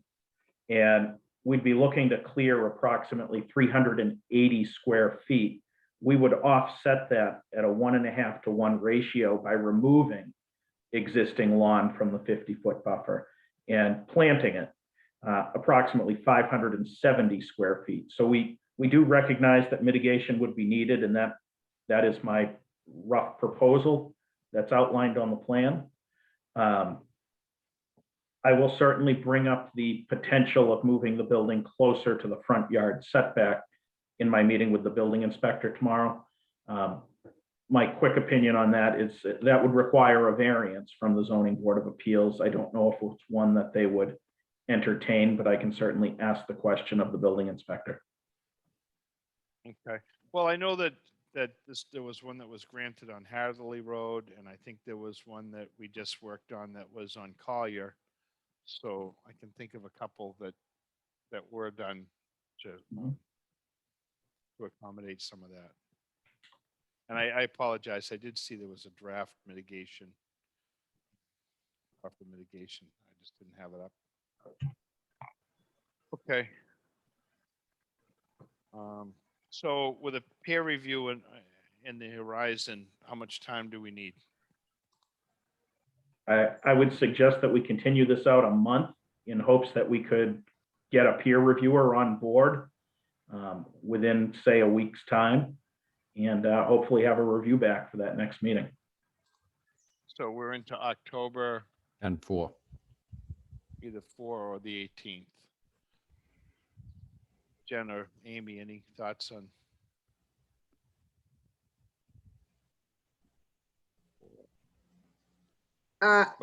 We've got a lot going on. I mean, you can go to 10-4. If it's not done, they can continue, but there's a possibility it might, you know, like we've just got a lot of NOIs in the queue. That's all I'm saying. So I'd say do 10-4. Okay. So I need a motion to continue to 10-4. I make a motion, we continue this project. 0 Ridge Hill Road to 10-4. That's Jen. Do a second. Second. That's Doug. All in favor, Richard, Yes. Brendan, Yes. Frank, yes. Great, thank you. Thank you. So now we have 138 Hollitt Street. On August 30th, 2021, 5:30 PM in the Town Hall, Situate Conservation Commission will hold a wetlands hearing under Chapter 131, Section 40, Massachusetts General Laws, and Section 30700, Town of Situate Code of Bylaws regarding the application of Daniel and Anna Shea for work related to an addition on a dwelling located at 138 Hollitt Street, Situate. Abutters and other interested parties are invited to attend. Information to access the virtual meeting will be available on the agenda posted on the town website. And who do we have? This is Greg again. Excellent. Again, for the record, Gregory Morse, registered engineer, Morse Engineering, representing the property owners, Daniel and Anna Shea. This is a notice of intent associated with construction of an addition to the Shea's existing home at 138R Hollitt Street. The lot that you see here, the black line represents the property lines, with Hollitt Street being at the bottom right corner of the screen here. The property is a little over 40,000 square feet in size. It has two existing homes on it. The home out closer to the street is number 138. The home in the back is 138R, which is the home that the Sheas reside in. There are several resource areas here that we're looking at. The first one is bordering land subject to flooding, or the FEMA Zone AE, which is at elevation 12. That elevation is approximately where the red 50-foot buffer line is at the top corner of the property. Secondly, we have a bordering vegetated wetland. The bordering vegetated wetlands here are off-site. The entire site itself is upland land area, but the bordering vegetated wetlands are highlighted in blue. Those were delineated by Brad Holmes, professional wetland scientist. Contained within one of the bordering vegetated wetlands, the one at the top left side of the screen there, is a vernal pool that is certified with the state. We located the limits of the water during our survey in the location of that vernal pool. The other wetland off to the right is associated with a tidal creek which flows under Hollitt Street, and ultimately, I believe, flows into the Gulf River and out to the Cohasset Harbor. Off of that tidal creek is a 100-foot inner riparian zone and a 200-foot riverfront area. Those resources are depicted on the plan here by the purple lines that run through the site. A lot going on. The proposal on the back house here, 138R, essentially is made up of two parts. There's a two-story addition, which is on the most up gradient on the southwest side of the house. And then off of the back house on the west side of the house is a small porch addition. In looking at the various resource areas, there is no work proposed within the FEMA floodplain areas. So we're not talking about any sort of flood mitigation with this. All of the work is outside of the 100-foot buffer to the bordering vegetated wetlands, with the existing house and with the proposed addition. The work within the riverfront area complies with the regulations where it's located outside of the 100-foot buffer zone. It's located on the up gradient side of the house, no closer than the existing conditions. And we have also proposed a 1-to-1 ratio of mitigation associated with the addition. The addition area, what we've proposed is we've proposed to remove a portion of the existing gravel driveway, which is considered degraded area, and to restore that with loam and seed. So it goes back to a vegetated state. So there's no impact to the riverfront requirements. Typically, the local bylaw requires a minimum of 125-foot setback at its point from the vernal pool to a limit of work or a structure. The existing house is non-compliant with that. Our proposed work is just outside of a 100-foot setback from the vernal pool. All of the work that we're proposing is within area that's existing lawn surface. This is a relatively small sized or modest size addition. to the home. It's on the uphill, upgradient side with respect to setbacks to all of the resource areas that we've talked about. And we're proposing erosion controls between the resource area and the limit of work. So DEP had no comments on this that they've issued. They have not yet issued a file number either. So I expect we would have to continue this awaiting a DEP file number. And comment. So, And comment, although I have spoken with them and I'm under the impression a file number is going to be imminently issued. yeah, well, it's not on the list yet, so we're not sure what their comments would be, but hopefully they won't have any and they'll issue a number. All right, my comments real quick, Frank, on this are that, I mean, it is a little bit unusual to see two primary structures on one single family lot. Like, in fact, there is no 138R, you know, according to the assessor's record. So, but I did talk to the building commissioner about this one too, because I was like, you know, trying to figure out just whether or not they could expand a second structure on the property in this manner and not trigger other boards and commissions. And so it could be that they are subject to other boards and commissions by doing this, but I'm just not sure. And I guess that wouldn't be what we should focus on at this point. If I could interject on that real quick.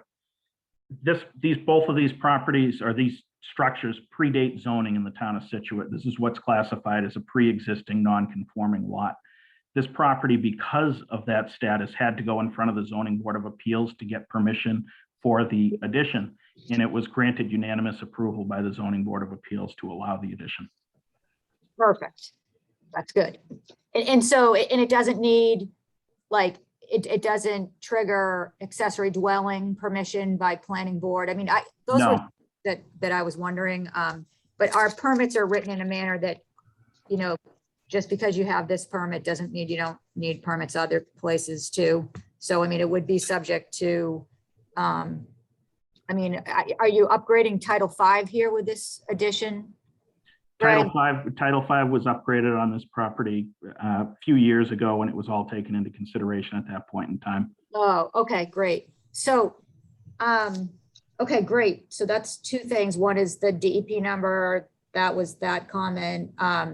You know, like Greg said, there's a lot going on here as far as resource areas. I think that, you know, that clearly this area is subject to protection by Conservation Commission. But based on the project as presented, it does not appear to adversely impact the resource areas as it is lawn.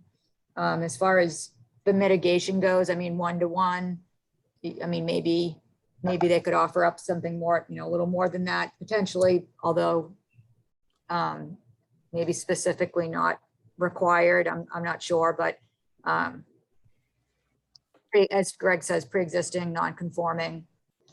So it's a different site, and that sums it up. Okay, thank you, Amy. Greg. Who needs to tee off this time? Jen? But it was inevitable that I was going to get called first. I am trying to look at this map. Where's the driveway entrance? And you probably said it and I was just studying it, but I can see gravel driveway, but how do they get to that? Yeah, so the driveway starts, well, when you see where the cursor is, that's where the driveway is, and it enters right there at the H where Hollett Street is. And it comes back, and then immediately behind the front house, 138, you'll see that the driveway expands and it goes over to a garage that's on the property. Oh. Yeah, see that? So that I didn't realize all that was. Yeah, so that's actually all paved driveway at that location. The line that runs from the garage toward the southwest over across to the other lot line depicts the edge of where the gravel driveway begins. And you'll see that there's kind of a large rectangular gravel driveway immediately in front of house 138R. That shaded area, that hatched area, that's the area that's existing gravel driveway that we would be removing. It's approximately 616 square feet, which would be restored with just vegetation, lawn surface to get it out of its degraded condition. Okay. So that was the mitigation, because I was also looking to see if there was like some other like planting area that I'd missed on this. There wasn't. It was just removal of that gravel portion of the driveway and replacing it with lawn. So this property doesn't abut or contain any true vegetated wetlands on its locus. It's essentially lawn surface, with the exception of the brush line and tree line behind 138R. It's upland land. So restoration and removal of that parking space area, being closer to the riverfront, appeared like good mitigation strategy, we thought. And you might have said this as well, but the proposed porch, is that on piles? It would be on sonotubes. Okay. Do we have, is it in here how many sonotubes you're looking at for that? I'm not seeing it. It is not. We did not provide that. I could get you a number on the number of sonotubes. Cool. Probably no more than 3 or 4 for the size of that. Yeah. 27. Just kidding. I think I'm good for now, Frank. Thank you, Jen. Brendan? I do not have any questions. Richard? Well, I don't really have any questions. I would wonder if that area of gravel that's going to be turned into an area to grow things, if it has to be grass, or if it could be some sort of plantings rather than grass, since they have more benefit, at least that's my understanding, than grass does. And I would like to see a little more someplace than that. I think 1-to-1 is nice, but could do a little better. In terms of the building itself, Jen stole my question, which is fine. And that's it for me. Okay, thanks. Doug? Yeah, I was going to ask just one question about the gravel area too, Greg. It's you referred to it as a degraded area. So is the idea of planting grass there to improve the permeability of the area, or water quality, or both? And would the applicant consider some additional plantings or something like that within the, it wouldn't have to be right there, but maybe within the buffer zone or something? Sure. So yeah, the purpose of replacing the gravel with, vegetated surfaces under the riverfront standards, which is the applicable resource where that's located, we have to mitigate degraded area at a 1-to-1 ratio to meet the state standard. Degraded area is classified as anything that's devoid of topsoil or an impervious surface. Gotcha. And so that's the location that was chosen. As far as adding any additional plantings, I could certainly check with the applicant and provide some further plantings if they're in agreement. At our next meeting when we get the DEP file number, hopefully. Be a nice place for an pollinator garden, Greg, right there. Sure. They Right already have open, a garden. plenty of sun. Yep. No other That's question. it? Yeah. Okay. Do we have anybody in the audience on this one?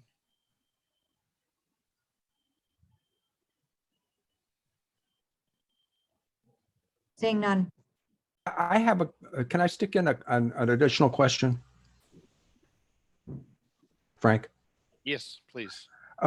Just out of curiosity, Greg, it's a different owner for 138 than for 138R? No, it's one owner that owns the entire property. Ah, They physically reside in 138R. They use 138 as a rental, but they own the entire property. okay. So, I mean, is there any reason, or is it worth a consideration then to use some of the paved driveway that's in front of the degraded area for mitigation to get rid of some of that concrete? I think that's a pretty well-established asphalt surface, and it's providing access to that garage that's there. Okay. Okay. I was just curious about that. Thank you. Thanks, Richard. Do we have anybody else? So, I don't I think so. yeah. Amy and I discussed this a little bit because of all the different resource areas, and there's an awful lot going on, but by the same token, the additions aren't huge, and there could be benefit to this site. So I think we were opting not to have a review of those wetlands lines, but we want to make sure that it's noted that the commission isn't accepting these because they haven't been affirmed, and that if something more substantial were done there, that those wetlands lines might have to be reviewed by a peer review person. So that wants to be part of the orders. And I think the comments by the other commissioners about some additional mitigation, at first glance, I was thinking, well, it's almost a shame to take the gravel away because it seems like there's a fair amount of activity back there. And you just hate to see someone plant grass and then drive over it all the time. But I think Greg pointed out he has really no choice but to take that area. But we're waiving the 125 feet to the vernal pool. Now, granted, the railroad, the train runs right beside it, so they're hardly the most adversarial person to the vernal pool, but it would seem like maybe some more plantings or some other ecological benefit. Do we have any idea like where the asphalt driveway and the gravel pitch to, Greg? Does it pitch towards the, I'm trying to look at the topography here. Yeah, they generally pitch in a northeast direction. I believe they pitch toward the front corner of the site on Hollitt Street. Okay. So we can certainly look at adding some additional vegetation though in that vernal pool buffer zone at the back of the property. That would be a good spot to add some additional plantings, I would think. I think something Yeah, that would I think so. be beneficial to that ecosystem would be the right thing for this property. That's my opinion. Might be nice to add some signage. Yeah. Is there a house If in you're back of 138R, or is it just open land? No, that's just open land beyond it. Yeah, it's kind of like a compound, like an old historically developed compound, when you look at it on an aerial and go there. It's just, the owner of the property to the left of 138, it's also the owner of the land that's in back of that. Correct. And then there's. Right, and they subdivided that just a few years ago. And then the town of Scituate's in the butter. Huh. That's the Purple Dinosaur Playground Park on Country Way. The It town of comes Scituate around like connected that. there. Wow. It does. Move it. All right. Well, I think you got the flavor. Frank, I don't think we should close this without it even appearing on DEP's list yet. Yep. So, and it sounds like Greg can revise the plan for mitigation. Okay. So talk to the owners and come up with maybe stronger mitigation. Please. Yep. So October Was the September Or, meeting or October? I think 18th or 18th. I was gonna say, I think the mitigation plantings can be added relatively quickly, and we have spoken with the DEP. I expect a number tomorrow or probably Wednesday at the latest. So if it could be, you know, a meeting as soon as possible on your agenda that you can fit in, that would be great.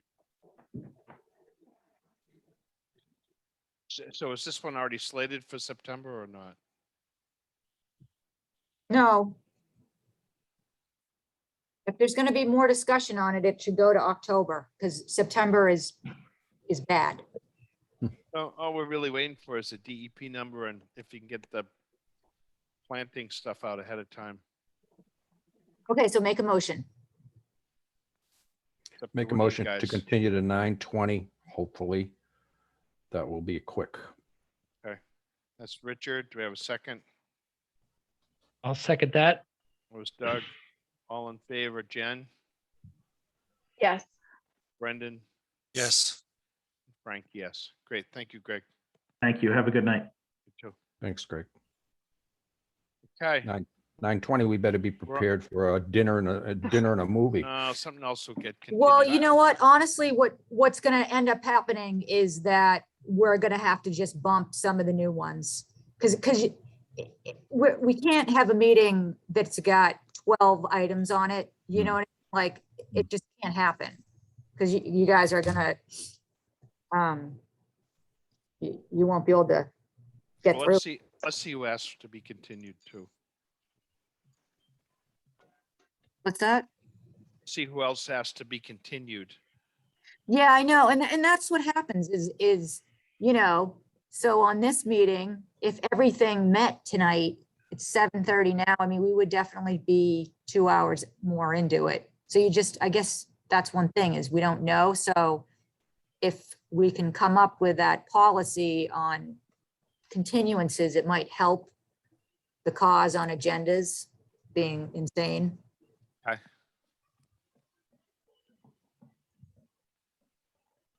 All right, well, let's see what we come up with. You're pretty good at juggling. So I think you're voting 6 Newton. Okay, Make a motion to approve the orders of conditions for 6 Newton Street. we have a second. I'll Second. second that. Okay, Jen That got was it. a tie. So We'll give it to Jen. Tie. give give it to Oh, Jen. thank you. All right, all in favor. Doug, Yes. Brendan, Yes. did I meet on that one? Voted anyways. Frank, yes. Okay, certificates of compliance or enforcement. Yeah, we're gonna just pass through that. All right. And then people need to come in to sign a few things, Jen. Yeah, that was a big yes. Is that more than was on for last week, or No, are these new? that's a no.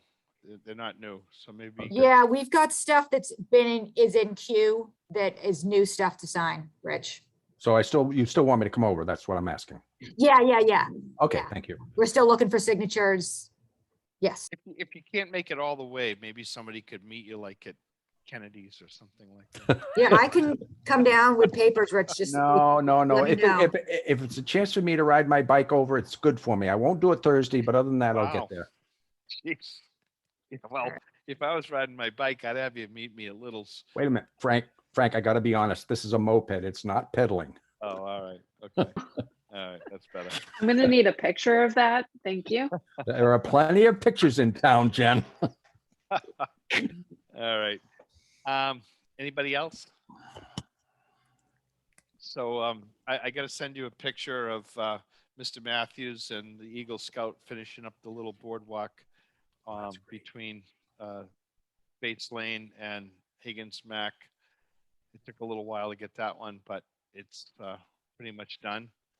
And we got 2 scouts asking for projects for Eagles, so we're gonna give them a list of things and see if we can dice that up and get a few more things pulled together. That's great. So it's good. Yeah. Anything else? Nobody wants to make a motion to close tonight? I'll They make- want to stay? I'll make a Yeah. motion to I'll do it. adjourn. Oh, You just- three of us. Didn't take is it, long. is it, Oh, is don't it, fall- you guys don't fall over yourselves. is everyone impressed how not unanimous we were tonight? Yeah, I that think was it's really a- good. We had one last meeting that wasn't unanimous. I've forgotten what it was, but that's good. We barely get along. But we It's were awesome. respectful. No, I think you were all respectful in your disagreements. It's Give you okay. some of that at home. It's, Hey, we're on YouTube, Frank. All right. So we have a Uh, motion to adjourn. Do we have a second? I'll second that. Second, Oh, you guys are so unanimous when it comes to this. All in favor? That's well. Everybody say it at once. Aye. Aye. Yes. I'm not going to take a roll call on No, that. you don't have to. You guys have a Yes. nice evening. Thanks, so Frank. much. Take Take care. care. bye. Night. Right. Right.